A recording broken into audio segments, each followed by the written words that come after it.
Welcome to another episode of Sizzling Sundays, where we talk about a trending spicy book. Today we're talking about the Chestnut Spring series by Elsie Silver.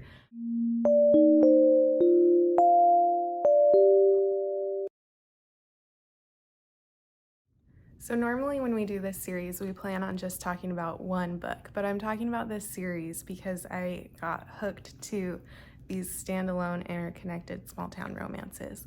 I ended up reading the whole series in a matter of 2 days because they were just the right amount of funny and engaging.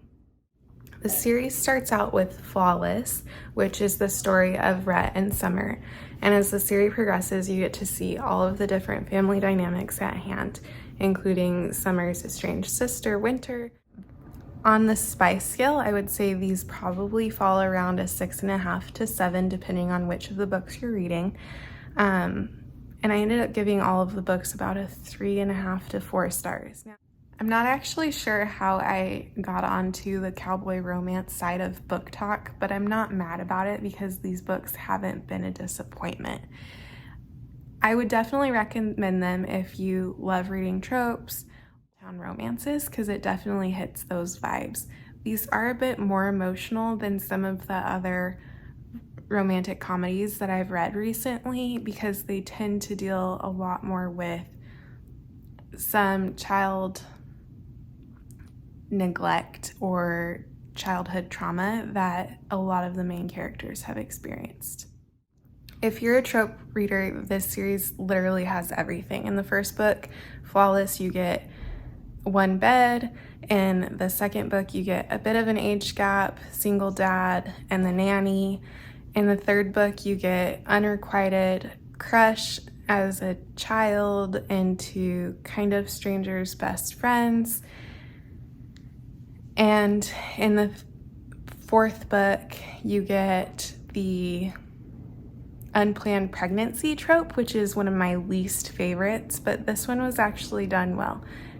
Story time. I was reading the fourth book on an airplane yesterday and ended up crying in public because Elsie Silver did such a good job of capturing the motherhood experience and the ups and downs you experience with that. I thought did a great job throughout the series showing the different development of these characters, either in the book where they are the main character or you kind of see their development as side characters through the other books.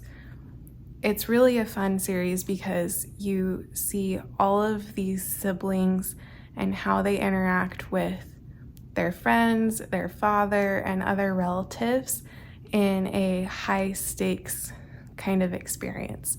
Because two of the main characters are bull riders, you have a hockey player, and then you have a rancher cowboy. They all have something dangerous about their job that they have to deal with. So if you like sports romances, I would say these cowboy romance books still fit the bill.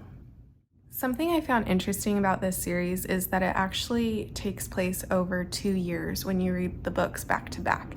It's not something I actually expected because I'm used to romances being told in a shorter time frame, but I appreciated that the author took the time to put it into a perspective that felt a little bit more realistic on the page. If you're a mood reader, I don't know that I can make a recommendation for when you might be in the right mood for this series, just because it does cover all of the different seasons and really does touch on different topics that might be triggering. Like the fourth book covers miscarriage and infertility, as well as like abusive husbands and divorce. So this is a series I would suggest if you have triggers to read the trigger warnings on. Elsie Silver did do a good job of including a note to the readers at the start of the books if there was something she thought would be triggering, and I appreciate that to give you a little bit of a heads up if you're like me and don't actually read the synopsis before you pick a book up. I was so hooked and engrossed in this series that I ended up reading one right after the other in quick succession, and I didn't get bored of her writing. She does have another book in the series coming out this October, and I'm looking forward to reading that. In fact, I hope she actually writes a book about their dad Harvey, because he is the most comedic character in the entire series, and I really look forward to seeing more about his story in the future. Like other popular book talk authors who have multiple series, Elsie Silver has actually created an interconnected universe. So the Chestnut Spring series is connected to her Gold Rush Ranch series, which I haven't read yet, but I am looking forward to reading in the future. There is more of a hint at those characters in the third book, Powerless, than the other books, but I can always appreciate when an author goes the extra effort to create this interconnected universe, and I think she did that well. If you are a fan of spicy books and cowboy sports romances, I definitely encourage you to read Chestnut Springs. It's a fun, kind of more emotional, but still has humor series that you should check out. As always, leave us a comment, like and subscribe. Let us know what we should read next. See you next time.